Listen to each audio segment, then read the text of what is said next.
Assalamualaikum warahmatullahi wabarakatuh. Apa kabar Bapak Ibu guru hebat? Kembali lagi bersama saya Sotmatul Mas'ula.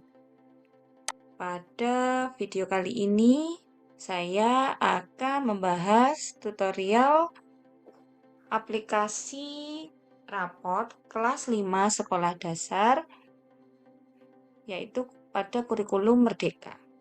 Pada video yang sudah saya upload sebelumnya, yaitu adalah video tutorial pengisian raport kurikulum Merdeka di kelas 4.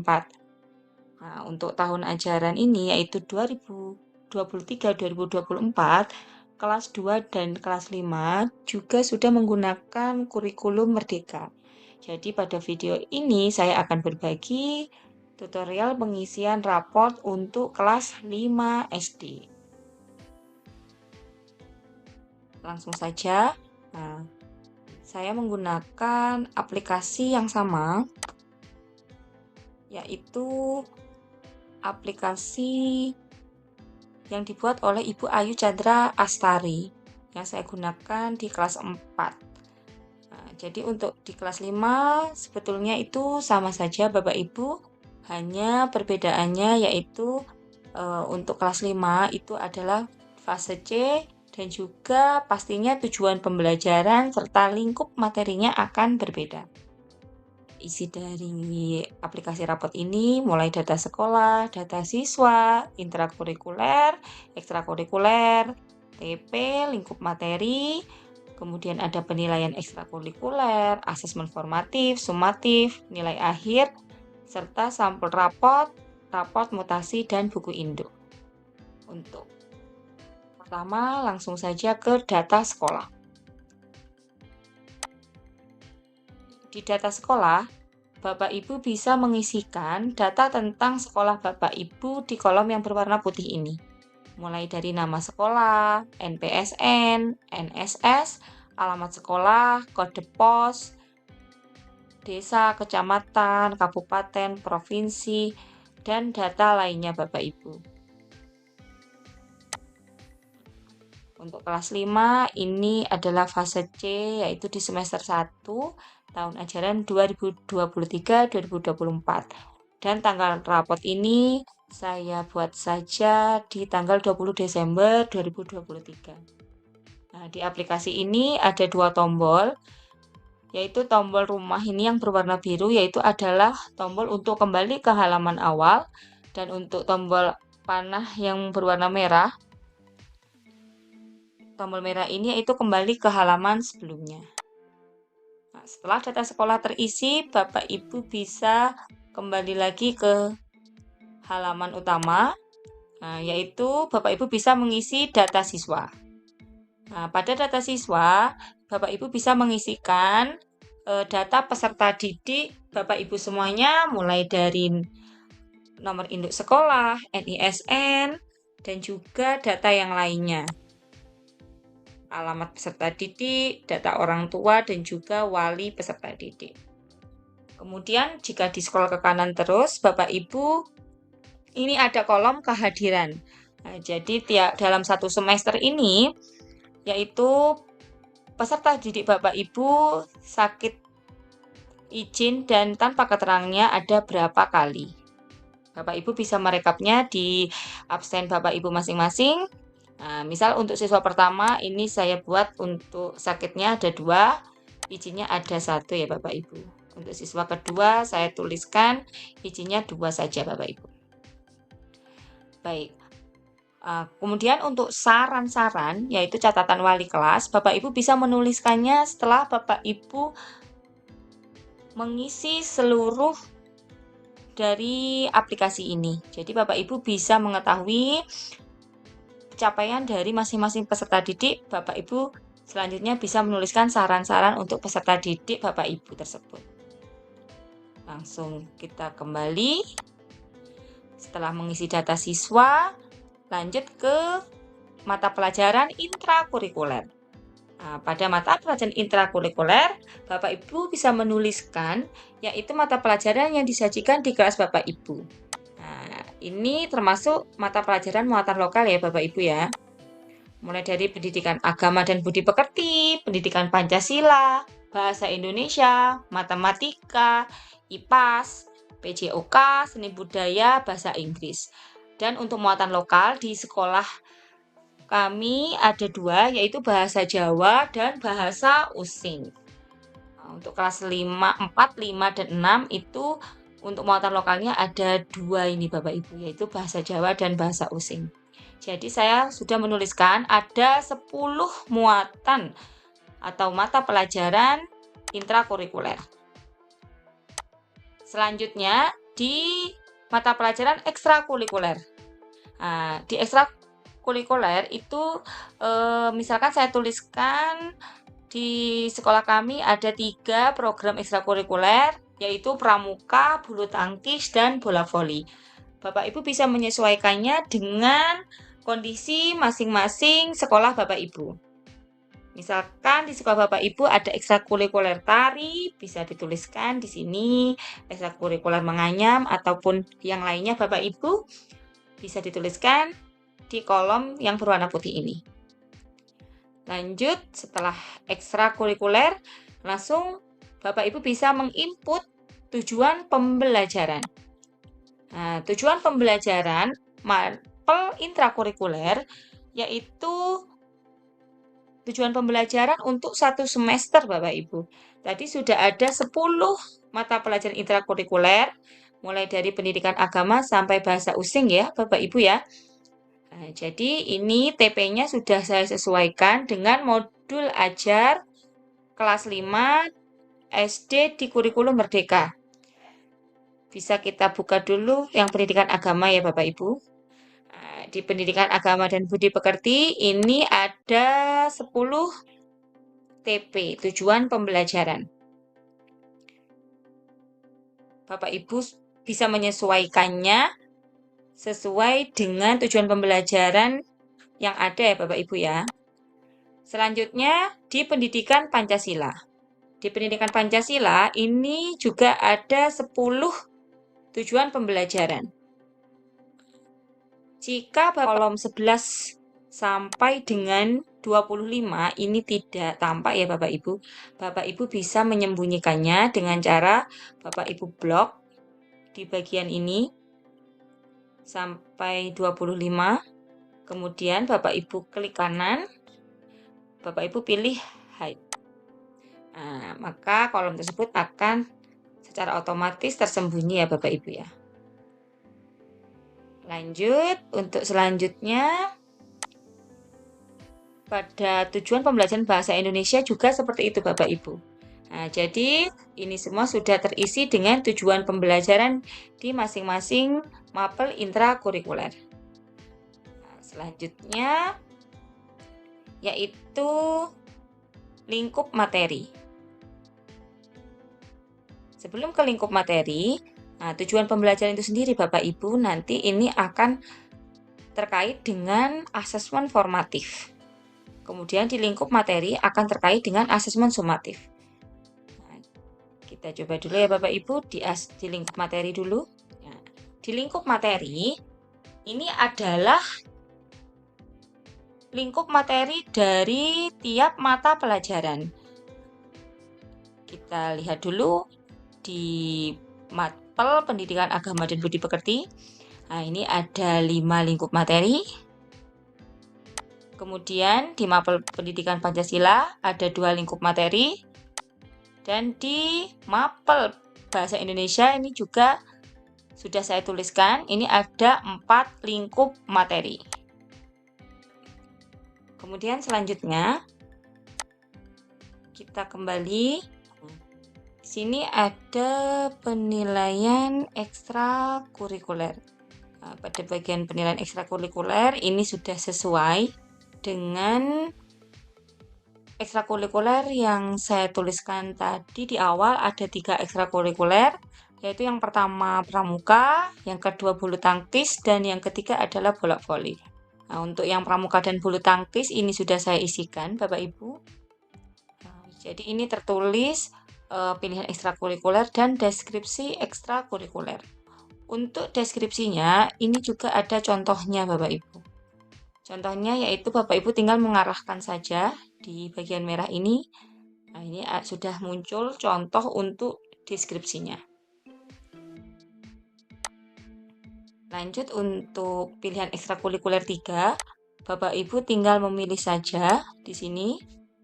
Tadi ada 3 ya Bapak Ibu, yaitu yang belum dituliskan adalah bola voli. Jadi Bapak Ibu bisa menuliskannya di sini, bola voli. Selanjutnya untuk deskripsi ekstrakurikulernya, Bapak Ibu bisa menyesuaikan dengan capaian yang sudah dicapai peserta didik Bapak Ibu pada ekstrakurikuler ini. Jadi ekstrakurikuler ini sendiri Bapak Ibu merupakan ekstrakurikuler pilihan siswa sendiri. Nah, jadi tidak semuanya peserta didik diharuskan untuk mengikuti ekstrakurikuler ini, namun ini bisa dituliskan untuk peserta didik yang mengikutinya saja, Bapak Ibu. Misal untuk Teguh, ini siswa kedua saya tidak mengikuti ekstrakurikuler bola voli. Nah, jadi ini tidak perlu Bapak Ibu menuliskan ekstrakurikulernya. Jadi hanya siswa yang mengikutinya saja Bapak Ibu. Untuk ekstrakurikuler tidak diwajibkan selain pramuka, karena pramuka ada ekstrakurikuler wajib, dan untuk yang lainnya itu adalah ekstrakurikuler pilihan Bapak Ibu. Kemudian lanjut, setelah penilaian ekstrakurikuler, Bapak Ibu bisa menuliskan di asesmen formatif. Asesmen formatif yaitu berdasarkan dengan tujuan pembelajaran yang sudah dituliskan tadi, Bapak Ibu. Kita coba ke asesmen formatif yang pertama. Sebelum itu, perlu Bapak Ibu ketahui bahwa asesmen formatif ini yaitu tidak digunakan dalam pengolahan nilai raport yang kuantitatif, tapi digunakan sebagai bahan pertimbangan untuk membuat deskripsi pada laporan hasil belajar siswa. Langsung saja Bapak Ibu kita lihat di mapel yang pertama. Input asesmen formatif. Nah, di input asesmen formatif ini ada 10 TP yang tadi sesuai dengan TP yang sudah dituliskan tadi di awal, yaitu untuk mapel pendidikan agama dan budi pekerti ada 10 TP. Jadi untuk asesmen formatif ini Bapak Ibu untuk nilainya, untuk nilai secara kuantitatif bisa dilakukan di lembar tersendiri. Nah, jadi setelah Bapak Ibu menilai pada penilaian formatif untuk peserta didik, Bapak Ibu bisa merekapnya dan menuliskannya pada bagian ini. Nah, di sini ada setiap TP, ada bagian KKTP dan juga tampil atau tidak. Nah, pada kolom KKTP, Bapak Ibu bisa memilih 0. Nah, Bapak Ibu bisa memilih 0 jika siswa tidak mencapai KKTP, dan Bapak Ibu pilih 1 jika sudah memenuhi KKTP. Bisa juga diketikkan langsung 1 atau 0. Nah, jadi dari 10 TP ini, apakah peserta didik sudah memenuhi kriteria semuanya? Apabila sudah memenuhi, Bapak Ibu tinggal memilih atau menuliskan 1. Angka 1 seperti ini, Bapak Ibu. Begitupun untuk TP selanjutnya, di TP2, TP3, TP4, dan seterusnya. Apabila ada yang tidak memenuhi kriteria, maka Bapak Ibu bisa mengetikkan atau memilih 0. Saya misalkan untuk yang tidak memenuhi KKTP itu pada TP5. Jadi tulis 0 seperti ini Bapak Ibu. Saya contohkan misal untuk TP yang lain sudah memenuhi semua, selain TP5. Nah, Nilai ini diperoleh dari mana? Yaitu diperoleh dari rekap penilaian formatif yang sudah Bapak Ibu lakukan sebelumnya kepada peserta didik. Nah, selanjutnya, di pilihan tampil atau tidak. Nah, untuk pilihan tampil dan tidak, itu nantinya akan digunakan sebagai deskripsi capaian dalam raport, yaitu capaian tertinggi dari asesmen formatif peserta didik setiap TP. Dari TP-TP yang ada, capaian yang tertinggi itu ditampilkan di raport. Kalau di sini saya misalkan yang ditampilkan itu adalah TP2. Nah, jadi ini diketikkan 1. Nah, maka akan tampil di deskripsi raportnya. Nah, jadi TP2 akan tampil di sini Bapak Ibu. Kemudian untuk capaian terendah dalam raport yaitu adalah yang belum memenuhi KKTP ataupun nilai terendah dari semua TP yang ada pada mapel ini. Nah, tadi kan di TP5 ya Bapak Ibu yang belum memenuhi KKTP, jadi ini yang dituliskan 1 seperti ini Bapak Ibu. Nah, maka akan muncul di deskripsi capaian terendah. Nah, akan muncul di sini. Jika sudah, langsung saja kembali ke menu sebelumnya. Nah, coba kita ke pendidikan Pancasila di mapel berikutnya. Nah, di mapel pendidikan Pancasila ini juga ada 10 TP Bapak Ibu. Nah, di sini kolomnya lebih dari 10 TP, Bapak Ibu bisa menyembunyikannya dengan cara yang sama ya Bapak Ibu. Dengan yang sudah di awal tadi saya jelaskan. Pengisiannya sama dengan mapel agama tadi Bapak Ibu. Bapak Ibu bisa menuliskannya di TP-TP ini sudah saya tuliskan di semua TP dari TP1 sampai 10. Kalau nilainya lebih atau memenuhi KKTP itu dituliskan 1. Jika tidak memenuhi KKTP maka dituliskan 0. Nah, ini sudah saya tuliskan di pembelajaran Pancasila di bahasa Indonesia juga sama, cara pengisiannya sama Bapak Ibu. Nah, kalau mata pelajaran bahasa Indonesia ini ada 4 TP Bapak Ibu. Jadi yang diisi hanya 4 TP ini saja. Untuk TP yang lain diabaikan ya Bapak Ibu ya. Nah, misalkan untuk TP1 ini memenuhi KKTP jadi dituliskan 1. TP2 memenuhi, TP3 tidak memenuhi, dan TP4 memenuhi. Nah, kemudian capaian tertinggi dari TP yang memenuhi itu misalkan di TP4. Jadi dituliskan 1. Maka akan muncul di bagian ini Bapak Ibu, di deskripsi capaian tertinggi dalam raport. Kemudian untuk selanjutnya pada deskripsi capaian terendah yaitu di TP3 Bapak Ibu ketikkan 1 juga. Nah, maka ini akan tampil di deskripsi capaian terendah dalam raport. Nah, jika sudah, Bapak Ibu bisa kembali ke menu sebelumnya maupun langsung ke menu awal Bapak Ibu. Selanjutnya, Bapak Ibu bisa langsung ke asesmen sumatif. Nah, di asesmen sumatif, yaitu nanti hasil asesmen sumatif ini digunakan untuk pengolahan nilai pada laporan hasil belajar siswa ataupun raport. Jadi Bapak Ibu bisa melihat dulu di mapel pertama, Pendidikan Agama dan Budi Pekerti.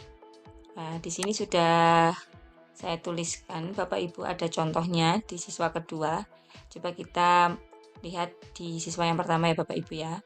Nah, sebelum itu di sini juga ada petunjuk pengisian Bapak Ibu, yaitu asesmen sumatif dilaksanakan tiap akhir lingkup materi dan atau akhir semester.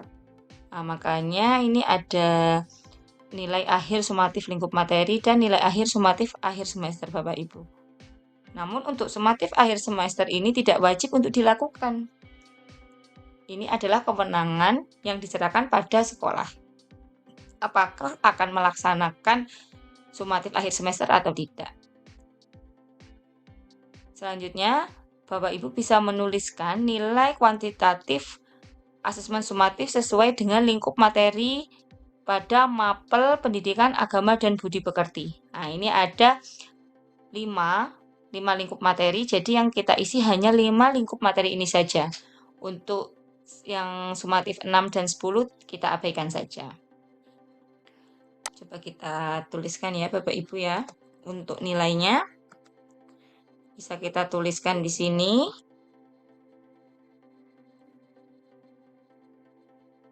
Ya. Kemudian untuk sumatif akhir semesternya dituliskan juga di sini Bapak Ibu.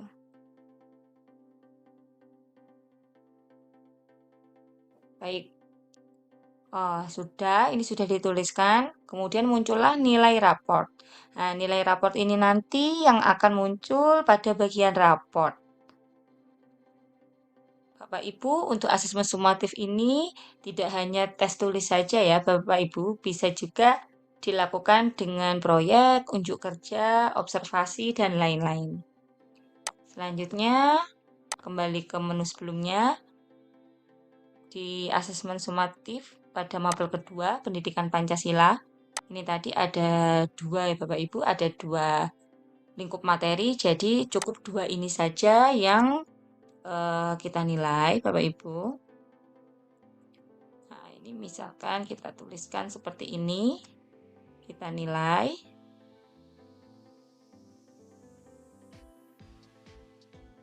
Nah, kalau sudah Bapak Ibu, kita kembali ke menu sebelumnya.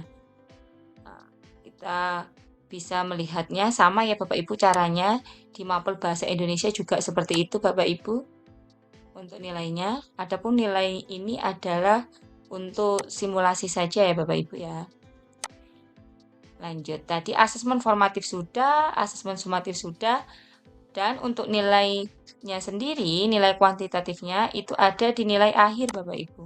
Nah, di nilai akhir ini adalah nilai yang sudah kita tuliskan dan ini merupakan rangkuman dari hasil penilaian asesmen sumatif akhir lingkup materi dan atau sumatif akhir semester. Nah, jadi Bapak Ibu tidak perlu melakukan perubahan apapun ya, karena ini sudah sesuai dengan nilai penilaian yang sudah Bapak Ibu input tadi. Nah, selanjutnya kita bisa melihat di bagian cetak, ini adalah cetak sampul raport. Nah, ini adalah cetak sampul raport. Nah, ini sudah sesuai dengan yang Bapak Ibu tuliskan tadi pada data sekolah maupun data siswa. Kemudian jika Bapak Ibu ingin mencetak file ini, Bapak Ibu bisa ke print preview.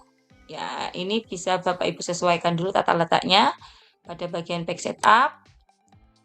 Kalau sudah sesuai, Bapak Ibu close print preview, langsung Bapak Ibu cetak saja.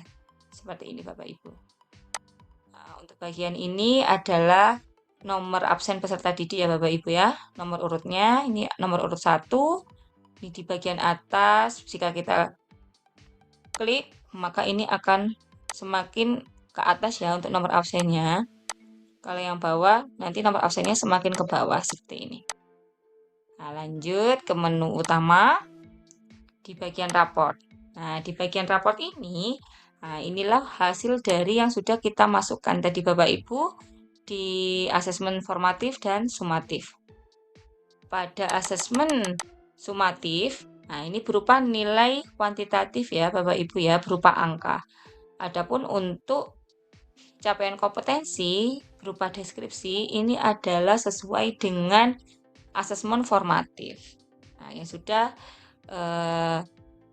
saya isikan tadi ya Bapak Ibu ya. Kalau kita scroll ke bawah, nah ini tadi sudah ada 10 mata pelajaran intrakurikuler Bapak Ibu. Ada 10. sampai bahasa using. Kemudian di bawahnya adalah ekstrakurikuler. Ada 3 program ekstrakurikuler, yaitu pramuka, bulu tangkis, dan juga bola voli. Nah, ini adalah deskripsi yang sudah Bapak Ibu tuliskan. Selanjutnya, di bawahnya adalah keterangan ketidakhadiran Bapak Ibu. Seperti yang sudah dituliskan pada bagian data siswa tadi ya. Dan juga catatan wali kelas. Nah, ini juga Bapak Ibu bisa menuliskan pada bagian data siswa. Untuk yang paling bawah, ini ada nama orang tua. Bapak Ibu bisa menuliskan secara langsung ataupun membiarkan wali murid sendiri yang menuliskannya. Dan juga di sini ada nama wali kelas dan juga kepala sekolah. Nah, dan ini adalah tanggal rapot. Nah, ini sudah lengkap Bapak Ibu dari awal sampai akhir. Nah, dan untuk cetak rapot sendiri, Bapak Ibu bisa melihat hasilnya sebelum dicetak dengan klik print preview. Nah, baik, Bapak Ibu juga bisa mengatur untuk tata letaknya di page setup seperti tadi.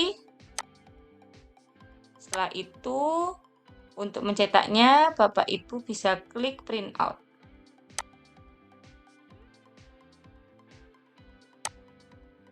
Bapak Ibu juga bisa melihat ledgernya ya Bapak Ibu ya. Nah, ini ledger ini adalah berdasarkan dari apa yang sudah diisi tadi Bapak Ibu. Selanjutnya yaitu pada bagian mutasi. Nah, jika ada siswa yang mutasi, ini bisa dijadikan sebagai acuan Bapak Ibu dan bisa di print ya Bapak Ibu ya. Selanjutnya pada bagian buku induk. Pada bagian buku induk ini juga sudah ada nilainya. Mulai dari penilaian muatan pelajaran intrakurikuler dan juga ekstrakurikuler. Nah, sudah ada di bagian buku induknya. Sudah sinkron ke sini ya semuanya Bapak Ibu ya. Dan buku induk ini juga bisa dicetak Bapak Ibu. Nah, untuk mengganti siswa ini juga sudah ada tombol-tombolnya. Demikian tutorial pengisian raport Kurikulum Merdeka kelas 5 sekolah dasar. Terima kasih Bapak Ibu sudah mengikuti video ini dan menyimaknya dengan baik dari awal sampai akhir. Untuk mengunduh aplikasi ini yang sudah saya sesuaikan tujuan pembelajarannya di kelas 5, Bapak Ibu bisa cek di link deskripsi ya. Sampai bertemu di video-video saya selanjutnya ya Bapak Ibu. Tetap semangat untuk menciptakan pembelajaran yang menyenangkan dan berpihak kepada murid. Sekali lagi terima kasih Bapak Ibu semuanya. Wassalamualaikum warahmatullahi wabarakatuh.